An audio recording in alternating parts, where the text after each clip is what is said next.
Welcome to Founders Future, a podcast powered by Closers.io, where we dive into the journeys of innovative entrepreneurs and explore the road ahead for them and their companies. I'm your host, Amar Elm, and in each episode, we uncover the stories behind impactful ventures, the challenges faced along the way, and the strategies driving their future growth. Today, we're thrilled to have Angel Evenson. Hopefully, I'm saying that. The founder of AKA Communications, Sales, and Marketing, a company dedicated to helping businesses unlock scalable growth through strategic messaging and sales alignment. With a background in leading teams in corporate America, Angel has transitioned into entrepreneurship, focusing on providing fractional leadership, consulting, and training to drive revenue for her clients. Today, we'll dive into her founding story, how AKA Communications operates, and her plans for the future in the dynamic world of sales and marketing. Welcome. Awesome. You almost got it right. It's Angel Evenson. So close. I'm so sorry. Angel Evenson. What about AKA? I said that right? Yes, you did. Communications. Okay, Yeah. perfect. So I always like to start from the beginning. Like, what specific problem did you find that made you decide to step into the world of entrepreneurship and really get the company off the ground? Yeah, the biggest thing that launched me into entrepreneurship was I'd been in sales my entire career. And a lot of what I dealt with was doing my own marketing because I was solo in a lot of the roles that I held. And so I had that marketing knowledge because I had to be out there selling myself. But then when I got into some corporate roles, I noticed that both of the departments tended to be siloed, and sales would fight with marketing would fight with sales, and then it became less effective and more frustrating for people. And I really dove into that when I was in sales enablement. And while I Mm. was in sales enablement, that was the main problem that just kept coming up to me. And I saw an opportunity within the small business to medium business realm to help them with that. And so I ignited that while I was in my corporate role, and it was doing really well. And I really loved what I was doing there. And so then I just poured myself into that, and that's how it became AKA Communications. Amazing. So you didn't just burn the boats and then start something fresh. You kept the boat going a little bit and then built a different one as you were rowing. Is Yes, that fair to say? absolutely. Yeah, I'm a big believer in vet ideas, try them out. If you see a problem, try it. See if there's a market for it. See if you can really Mm. solve it. Because I was still learning so much in corporate too, and it served me really well with my clients. And I saw, though I was working a lot of hours, I saw a lot of advantage there. And so I did do both until I was like, you know what, I'm going to do this full time. Yeah. I can imagine that takes the pressure off a little bit too, Yeah. because a lot of people are scared to start their own businesses, their own companies, and step into the world of entrepreneurship. Were there any personal, mental, or limiting blocks that you had to get over to transition from corporate to being your own boss? Oh, huge. There were so many, but the main one was financial. To me, it was like if I can replace my corporate salary and create something that's already doing that, then I'm good. Then I can jump and I Mhm. can leap. But I ended up doing it before I had replaced my corporate salary. And Really? that was a huge hurdle mentally to get over. But what I knew about myself is that motivated me a lot. And it was like sink or swim. And I really flourish when it's sink or swim. I don't always like that about myself, but I do flourish in that. And so I was like, I do best, so let's do it. And Yeah. I was able to do it. Aside from just throwing yourself into the deep end, were there anything specific that you did that maybe somebody listening to this or looking to transition into something else that helped you get over that mental block? Yeah, I am a big believer in taking care of yourself physically. And I'm not speaking like mentally, where it's like meditation and things like that. Yes, I believe in that and I do that as well. But if you're not physically active and getting out there and taking care of your body, your mind is not clear. You're not able to do and perform to the level that you need to as a founder if you're not doing that. And so I knew when I was pouring into corporate and into my business that I was exhausting myself. And I sometimes would be like, I don't have time to work out. I don't have time to focus on my physical health. And I started noticing that's actually limiting me. And so when I went full time into entrepreneurship, that was a huge piece of what has always created my success is I prioritize that, I work around that because I need Mm, that mentally and it really helps me level up. I love that you mentioned that. So many times people let health be one of the first things that falls off, but it's huge. If you study Tony Robbins, if you study any of these people that talk about success, he says your physiology directly impacts your psychology. The way Yeah. that we move, the way that we breathe, the way that our posture is directly impacts our state of being. I'm so glad that you mentioned that.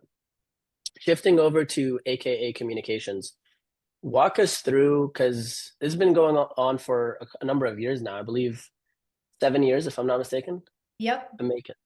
Walk me through, how has your offer evolved from the beginning to where it is right now? Man, it's evolved a lot, but one of the main pillars has always been content. And the reason for that is because of the sales and marketing departments being so siloed and speaking Mm, different messages. What was really core to what we offered was tying those two together and making sure that everybody was always on the same page and that the message was clear, regardless of where the person was in the process. And so that's always been a really key piece. And so right now we have three core pillars, is what I call them. One is strategy and execution, where we provide that strategy and we have unlimited content that comes with that. And then we also have consulting, where I go in and I am working alongside owners or executive leaders. And then we have, oh gosh, now I've totally blanked. We have three core pillars and I can't even remember the third one. strategy, execution, Yes, consulting. yes, Yep. workshops. Our workshops are like, Workshops. those are like the number one revenue source, I should say, which is so funny. That's the one I forget. And really, that's where I either go into teams and I help walk them through and teach them how to do it themselves and teach them messaging and walk them through sales training. And I sometimes mix that in with content as well. But workshops, yeah, that's a really big piece as well. Okay, amazing. How do you find your clients? And before we get into that, who would you say your ideal client looks like? Yeah, I have two ideal clients really.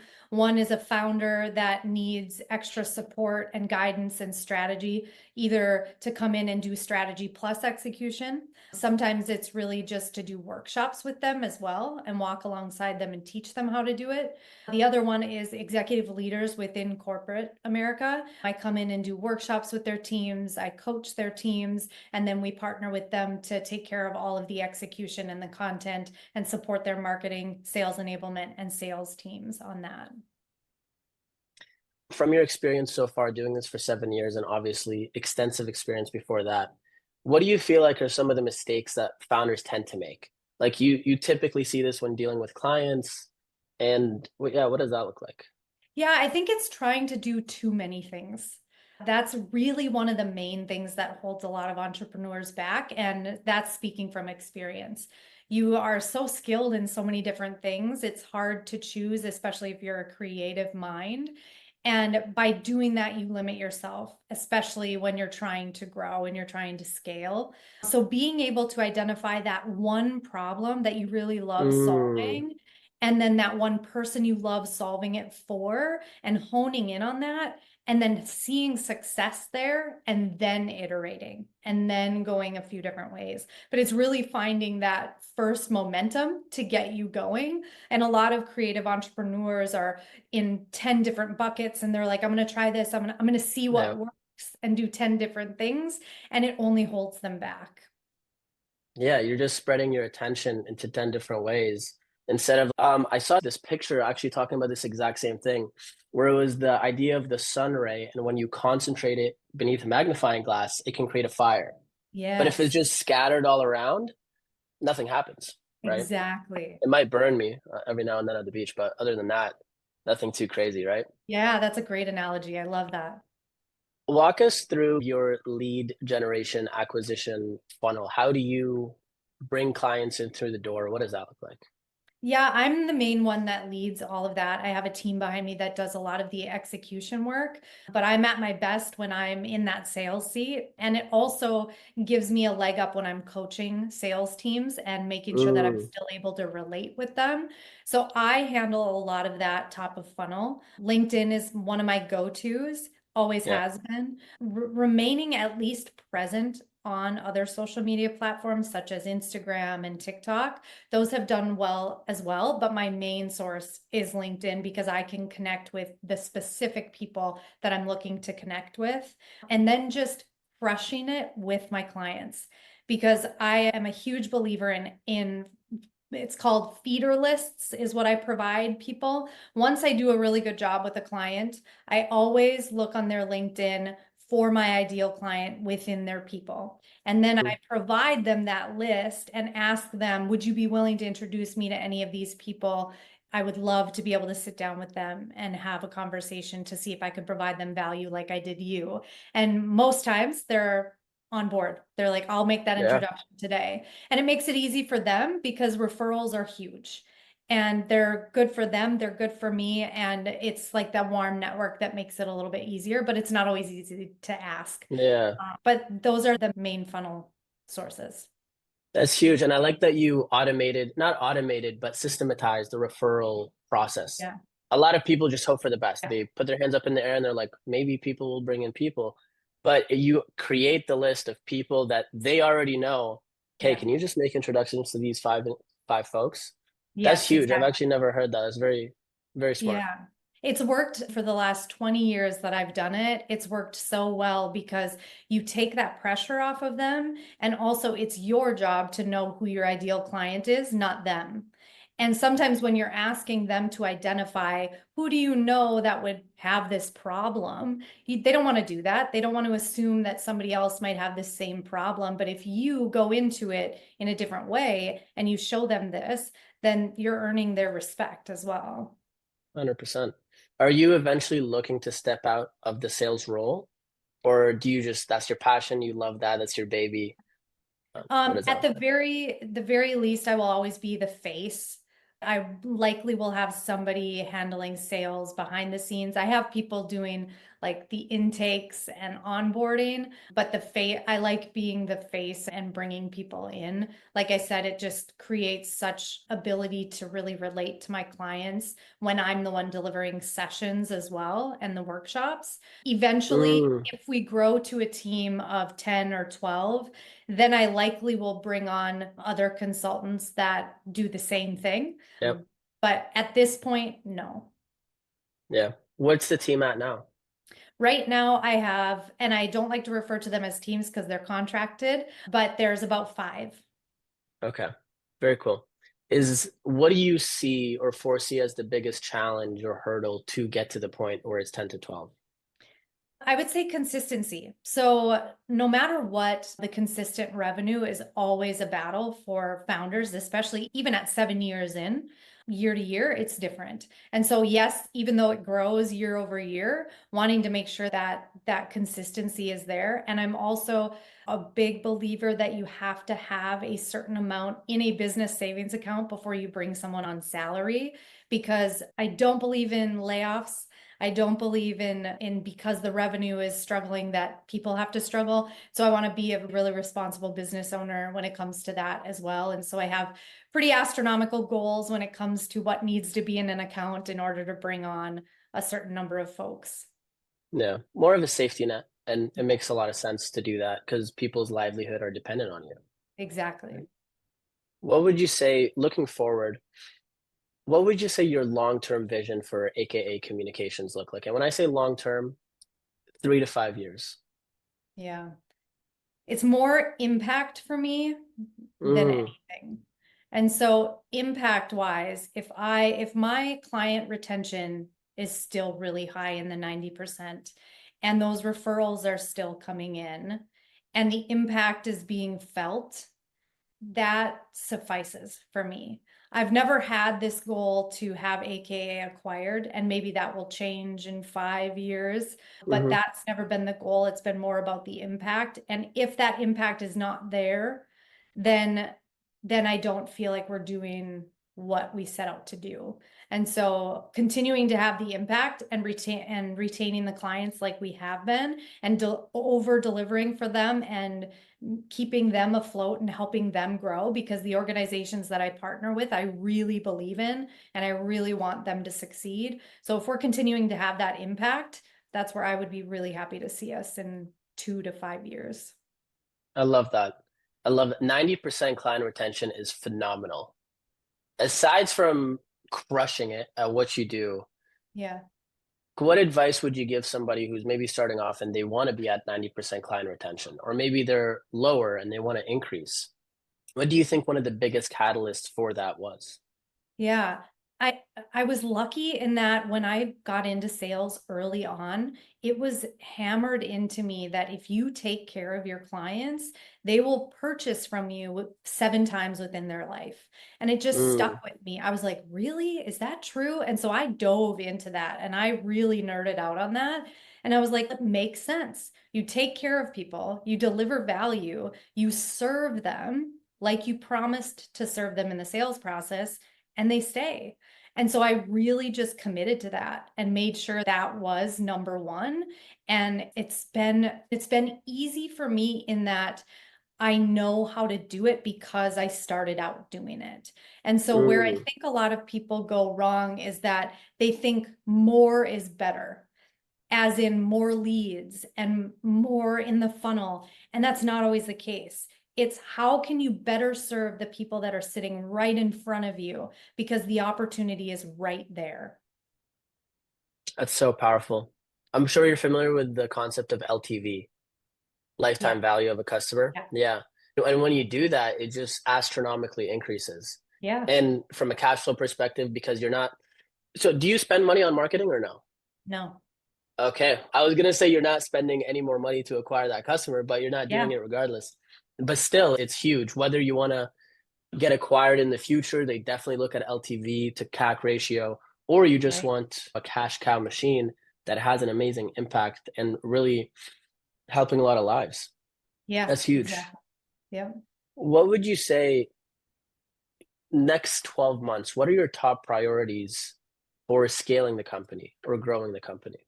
Yeah, I last year we launched a couple new products that were purposely to pilot them and see how they would serve our clients, and that is the strategy and execution. So we were doing them separately, but then we noticed that our clients really needed the support after the fact, after the meetings, after the strategy, and actually delivering on that because they were Mm, overworked and overloaded. And so we ended up piloting them and putting them together in a retainer contract. And we piloted them with a couple great clients of ours, and they loved it and they doubled down on it. And we were like, this is obviously a need and a big problem that's within corporate. So let's launch it further. And so that's one thing that we're really focusing on in 2025, is making sure that we get that in front of the people that it needs to be in front of, so that we can take that off of their plate and they're not overwhelmed and their teams are not overwhelmed, and making sure that we can keep that sales and marketing connected and really support sales enablement in their efforts as well. amazing. And that makes perfect sense because, especially from a client success perspective, yes, you could say, hey, here's a strategy, here's everything you have to do, go do it. Yeah. But that we all know, like you said today before we started, like sometimes days come up where you have a million things on your plate and Yep. it's hard to get to the strategic things, especially when you're just trying to keep the lights on. Right. Let's go into a lightning round where I'll Yeah. fire off some questions at you and just whatever comes to mind, just fire away. Oh, here we go. No pressure. What's one tool or resource that's been a game changer for AKA communications? Oh, my CRM. What do you use? Yeah. HubSpot. HubSpot? Yeah. Nice. Have you ever tried Close? No. Close.com? That's my personal favorite CRM. And Oh, I've used HubSpot. It's fantastic. I would check it out, but if yeah. it's working, no need to fix it. Yeah, I'm gonna look though. Yeah. What's the best piece of advice you've received about scaling a service-based business? Oh man, if you don't believe in yourself, because you are the service, if you don't believe in yourself, you're not going to sell anything. You have to be able to see the value that you offer before other people do. And you just have to believe in that. Conviction. Yep. That's vital. How does one build that? Oh man, through doing crap that scares you. That's the only way. Because when you put yourself in situations and in rooms that you don't feel like you're supposed to be in or you're not ready for, you level up naturally. And so if you constantly do that, you start to realize I have value here. I have things to Mm, offer. And you just naturally start to believe it. It's almost like a psychological trick. yeah. Do you have something that comes to mind or a story, something, a personal experience that you've been through that highlights that? Ooh, like scaring myself. Oh man. So recently, actually this year, I did something that was totally off the wall because I felt a little stagnant and I was like, I need to scare myself and put myself in a situation where I'm a little bit challenged in a different way. And it served my business because it was so tied to it. I auditioned for a play and it was with a famous director, and I had no intention of actually getting a spot in this play, but I really did it just because I was like hyperventilating and like I don't know what I'm doing, but I'm going to do it anyway. So I went Yeah. in and I auditioned, and weeks later I got a part, and I was like, I second guessed doing it. I was like, I don't know New that. career? Yeah. So I second guessed like even going forward and doing it. And I was like, no, if you're scared, get your butt in the seat and do it. So I did. And it made me grow in so many different ways and made me a better facilitator. It made me really learn what collaboration really is. And Mm, 20 years in business and in corporate, I felt like I knew what collaboration really was. I didn't until I stepped on that stage and understood somebody else's line is they dropped their line. We're going to swoop in like nothing even happened. And it was just like that true teamwork and collaboration where it was like we win together. We don't yeah, win by being the star, we win being together. It was like such an eye-opening moment, but I was terrified to do it. And I'm so I glad I did. bet. Yeah. It was probably so much fun while you were doing it too. It I can was. imagine. I Yeah. went skydiving, and the first time I ever went skydiving, I didn't do tandem. Like I Yeah. jumped by myself, and I was fine until the plane started going up. And then Oh I'm like, no. just my heart beating, but Yeah. I love that philosophy of moving in the direction of your fears Yes. is, I think, a pillar to anybody that lives an extraordinary life. One of Yeah. my favorite quotes by Ralph Waldo Emerson is, do the thing and you will have the power. And that can be extrapolated to so many different things. Don't wait for the motivation to go to the gym. Go to the gym and you will get the motivation to Yes. work out. Don't wait for the motivation to start a business or the courage to start a business. Start a business, and then eventually over time that courage will come. So Exactly. I love that. What advice would you give to founders starting out, especially those transitioning from corporate roles into entrepreneurship?